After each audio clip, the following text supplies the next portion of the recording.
Good morning students. हमने व्यंजन संधि पढ़ लिया, स्वर संधि पढ़ लिया। अब हम पढ़ेंगे विसर्ग संधि। तो विसर्ग संधि में क्या होता है कि विसर्ग के बाद स्वर या व्यंजन कुछ भी आए तो विसर्ग में जो परिवर्तन होता है उसे कहते हैं विसर्ग संधि। समझ में आ गया कि विसर्ग के बाद स्वर या व्यंजन आने पर विसर्ग में जो परिवर्तन होता है उसे कहते हैं विसर्ग संधि। तो अब हम इसके नियम जो हैं उनको पढ़ते हैं कि विसर्ग संधि में कौन कौन से नियम हैं जिनके कारण विसर्ग में बदलाव होता है। तो जो हमारा पहला नियम है वो है, पहले इसकी परिभाषा हम देख लें एक बार कि परिभाषा क्या होगी विसर्ग संधि। सॉरी, पहले हम देखें क्या पढ़ रहे हैं हम। विसर्ग संधि, ठीक है। अब इसकी परिभाषा क्या हो गई? इसकी परिभाषा हुई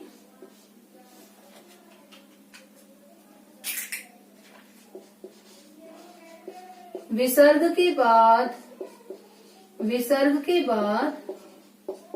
स्वर या व्यंजन आने पर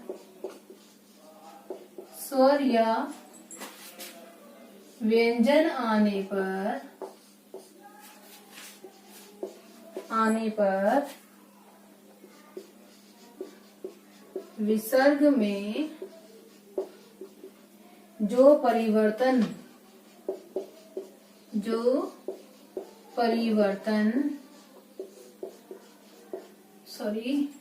में जो परिवर्तन होता है उसे विसर्ग संधि कहते हैं। समझ में आया? उसे विसर्ग संधि कहते हैं, ठीक है। तो विसर्ग संधि क्या हो गई कि विसर्ग के बाद स्वर और व्यंजन आने पर विसर्ग में जो परिवर्तन होता है उसे कहते हैं विसर्ग संधि। तो इसका जो पहला नियम है वो हम देखते हैं कि इसका पहला नियम क्या है। अब इसका पहला नियम जो है वो है कि विसर्ग से, ये विसर्ग है, इसके पहले यदि ए हो, विसर्ग से पहले यदि ए हो, समझ में आया, और उसके बाद में ए या किसी भी वर्ग का तीसरा, चौथा या पांचवा वर्ण हो, या य र ल व है हो। समझ में आ गया कि विसर्ग से पहले ए हो और विसर्ग के बाद ए या मतलब स्वर में सिर्फ ए या फिर किसी भी वर्ग का तीसरा, चौथा, पांचवा वर्ण हो, या फिर य र ल व हो, तो विसर्ग ओ में परिवर्तित हो जाएगा। समझ में आया?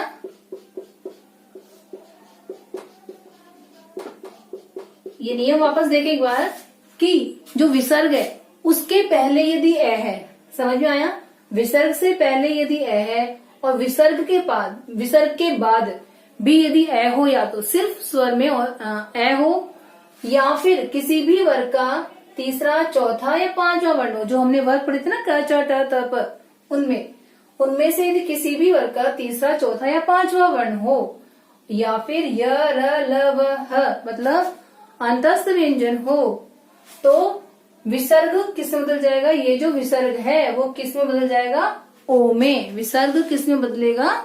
ओ में। तो उदाहरण देखते हैं इसके, जैसे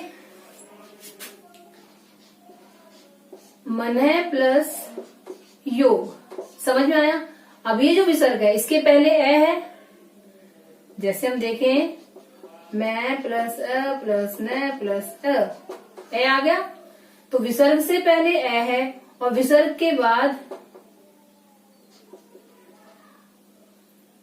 एक मिनट, किस तरह लिखेंगे? इस तरह से, विसर्ग से पहले ए है और विसर्ग के बाद यह, ये आ गया, तो किस में बदल जाएगा, विसर्ग ओ में, तो ये बन जाएगा विसर्ग बनेगा ओ और ये बनेगा मनोयोग। समझ में आया, विसर्ग के पहले ए है और विसर्ग के बाद यह, तो किस में बदल जाएगा, विसर्ग ओ में, तो ये बन गया मनोयोग।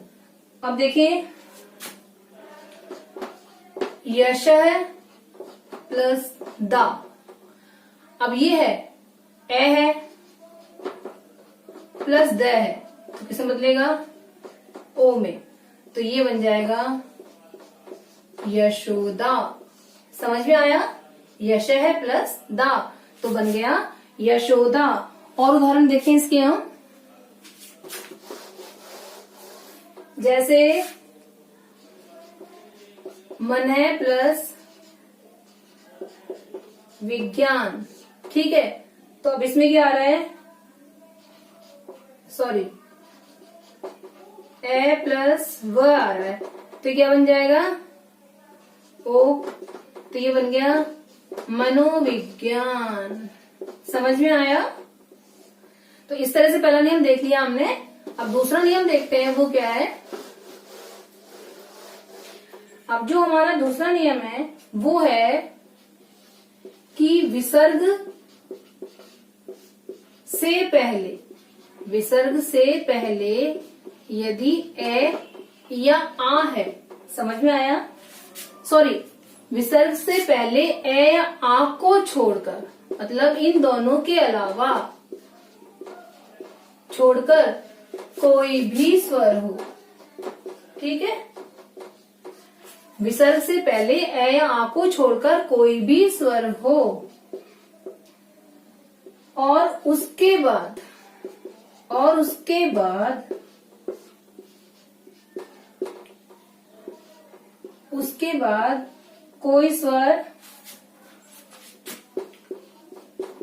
कोई भी स्वर हो या किसी भी वर्ग का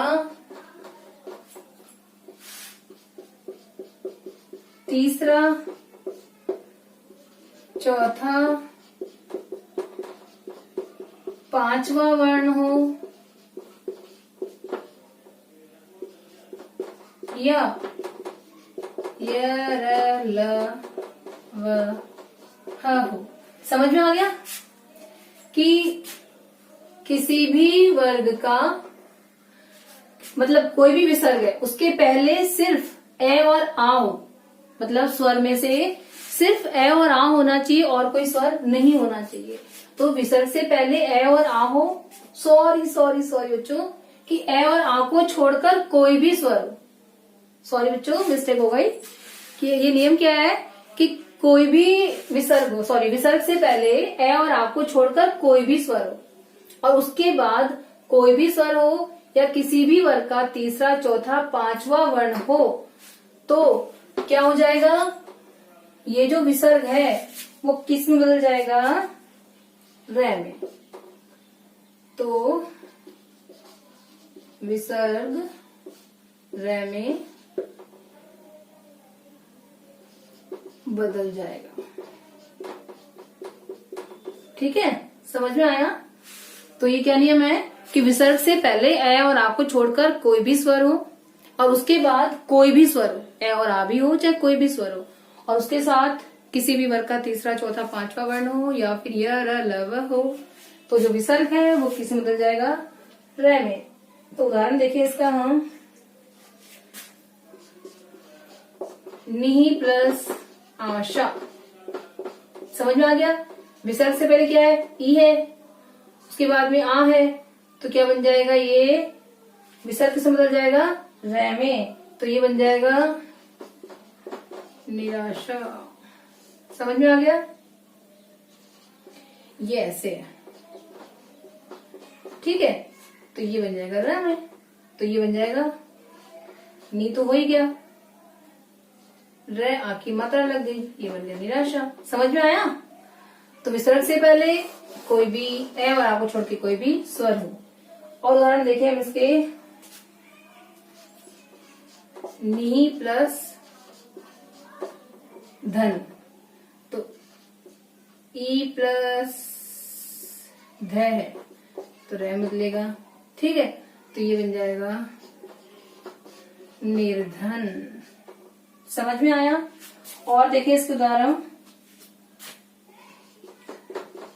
आशी प्लस वाद। अब ये किससे बदल जाएगा? आशीर्वाद। समझ में आ गया? तो ये नियम हो गया। अब दूसरा नियम देखते हैं हम, तीसरा। अब जो तीसरा नियम है वो है हमारा कि विसर्ग से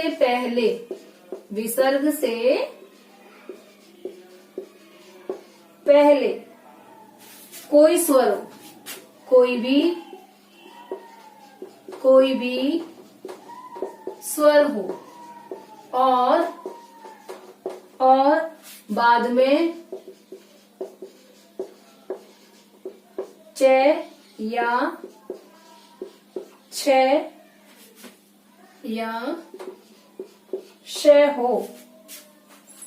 ठीक है, च छ या श हो तो विसर्ग किस में बदल जाएगा? विसर्ग श में परिवर्तित हो जाएगा। समझ में आया कि विसर्ग से पहले यदि कोई भी स्वर हो और विसर्ग से पहले कोई भी स्वर हो और विसर्ग के बाद च छ या श हो तो विसर्ग श में परिवर्तित हो जाएगा। तो इसका उदाहरण हम देखें, जैसे निहि प्लस चल। तो इसमें जो विसर्ग है इसके पहले क्या है? कोई भी स्वर है, ई है, और ये क्या है? च है। तो ये बन जाएगा किसमें? श में। तो ये हो जाएगा निश्चल। विसर्ग बदल गया। समझ में आ गया? और उदाहरण देखिए इसके हम,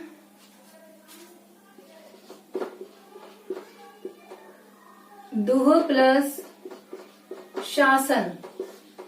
तो अब ये जो है ये किसमें बदलेगा? श में, दुशासन।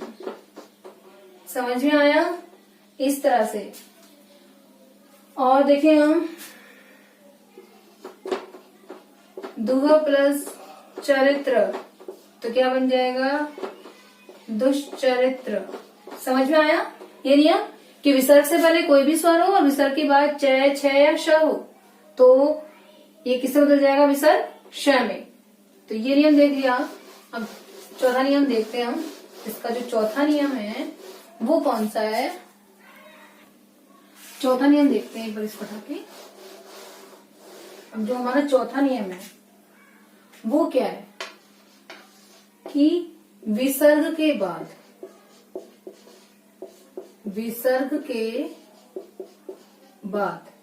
ठीक है, यदि त या स हो तो विसर्ग, ठीक है, विसर्ग के बाद यदि त या स हो तो जो विसर्ग है वो स में परिवर्तित हो जाएगा। समझ में आया कि विसर्ग के बाद यदि त या स हो तो विसर्ग जो है वो स में परिवर्तित हो जाएगा। तो उदाहरण देखिए एक बार हम, जैसे नमः प्लस ते, तो विसर्ग के बाद त है, ठीक है, तो विसर्ग किस में बदल जाएगा? स में। ठीक है, तो किस तरह लिखेंगे इसको हम? नमस्ते। समझ में आ गया कि नियम क्या है कि विसर्ग के बाद यदि त और स हो, ठीक है, तो विसर्ग स में परिवर्तित हो जाएगा। तो ये हो गया नमः प्लस ते, तो क्या बन गया? नमस्ते। अब देखिए दुह प्लस साहस, ठीक है, अब विसर्ग के बाद स है तो क्या बन जाएगा? ये दुस्साहस। समझ में आया? एक और उदाहरण देख लें इसका हम। निहि प्लस संतान, तो ये बन जाएगा निसंतान। ठीक है, समझ में आया। इसी तरह एक और देख ले, निहि प्लस तेज, तो ये बन गया निस्तेज।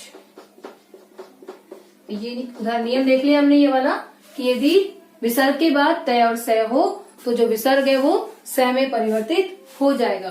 अब जो इसका पांचवा नियम है वो देखते हैं कि पांचवा नियम कौन सा है। तो जो इसका पांचवा नियम है वो है, पांचवा नियम है कि विसर्ग से पूर्व, विसर्ग से पूर्व मतलब पहले ई या उ हो तो, मतलब विसर्ग से पूर्व मतलब विसर्ग से पहले ई या उ हो तो, और बाद में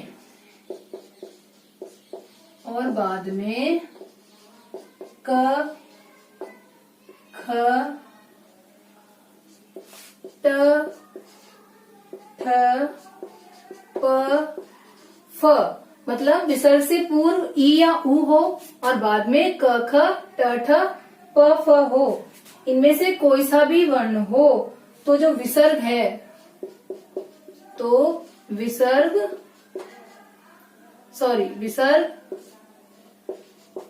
श में परिवर्तित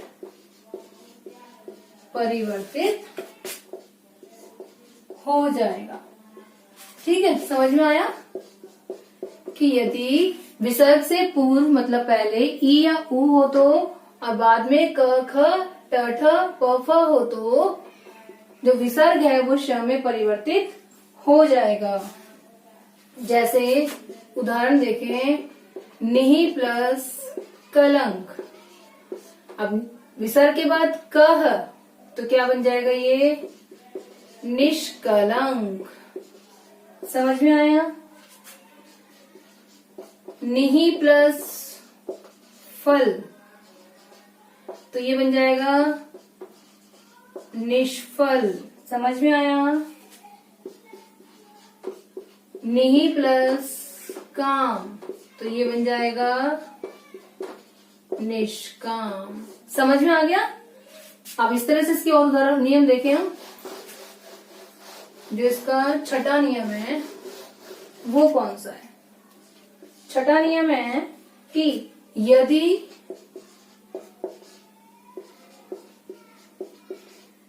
विसर्ग से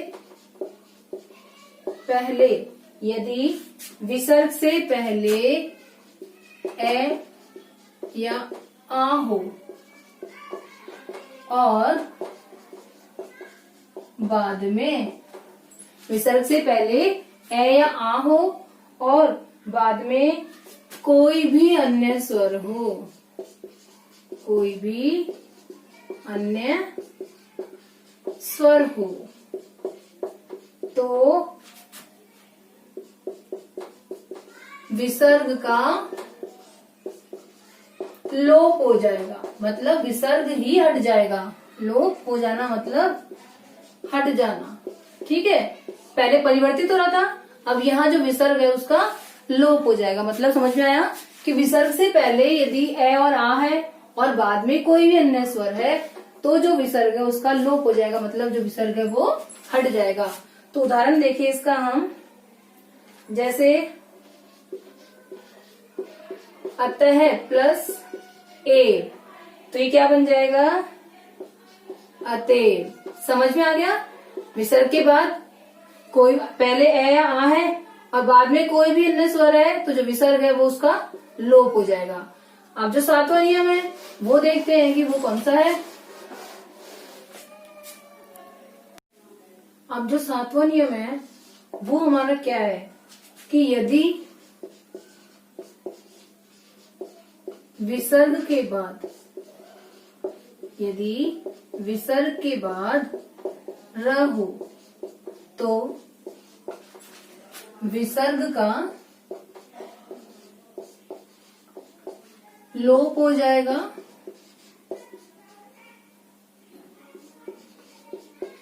लोप हो जाएगा और जो दीर्घ स्वर बन जाएगा, मतलब उसके पहले जो स्वर है वो दीर्घ स्वर बन जाएगा। ठीक है, पहले दीर्घ स्वर बन जाएगा। समझ में आया कि यदि विसर्ग के बाद र हो और विसर्ग का यदि विसर्ग के बाद र होता है तो क्या होगा, विसर्ग का लोप हो जाएगा, उसके पहले जो भी स्वर है तो उसका क्या बन जाएगा, दीर्घ स्वर बन जाएगा। जैसे निहि प्लस रोग, तो ये क्या बन जाएगा, विसर्ग हट जाएगा और जो ये दीर्घ बन जाएगा और निरोग बन जाएगा। समझ में आ गया। अब आप देखो कि हमने ये चीज जो कहाँ पढ़ी थी, व्यंजन संधि में पढ़ी थी, लेकिन उन दोनों में क्या फर्क है कि व्यंजन संधि में क्या था, यहाँ पे र था। समझ में आ गया। इस तरह से निर प्लस रोग।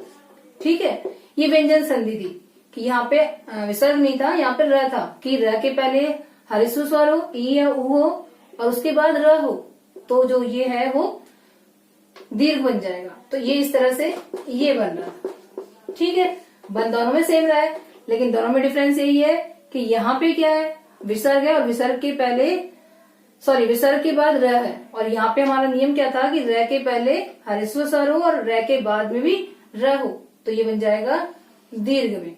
समझ में आया। तो ये जो नियम है वो हमने देखा। इसके बाद और इसके उदाहरण देखते हैं हम एक बार। वही निहि प्लस रस, तो ये बन जाएगा नीरस। समझ में आया। अब इसका जो 8वां उदाहरण है, 8वां, वो हम देखते हैं कौन सा है। अब जो इसका 8वां नियम वो है कि कई बार ऐसा होता है, कहीं कहीं विसर्ग का स हो जाता है। एक नियम ये भी है कि कहीं कहीं होते, कई शब्द ऐसे होते हैं जहाँ पे जो विसर्ग है उसका स हो जाता है। जैसे नमः प्लस का, तो क्या बन गया, नमस्कार। ठीक है, भा प्लस कर, तो क्या बन जाएगा, भास्कर। समझ में आया। नमः प्लस कार तो क्या बन गया, नमस्कार। भा प्लस कर तो बन गया भास्कर। तो इस तरह से हमने आज विसर्ग संधि पढ़ी। अब हमारी संधि कंप्लीट हो गई। लेकिन बच्चों ये बात ध्यान रखो कि जो संधि है उसके लिए जरूरी क्या है कि हम लोगों को अभ्यास करना बहुत जरूरी है, और जो इसके नियम है उन्हें याद करना। ठीक है, यदि उन नियमों को हम याद नहीं करेंगे, एक बार इनको हमने देख लिया, वीडियो देख लिया या फिर हमने बुक में देख लिया, तो वो हमें समझ नहीं आएगा। तो इसके लिए जरूरी क्या है कि आपको नियम याद करने पड़ेंगे, और जो भी उदाहरण उसमें दिए गए हैं उन उदाहरण को एक बार आप अभ्यास करके देखेंगे, तभी आपको संधि अच्छे से समझ में आएगा। धन्यवाद।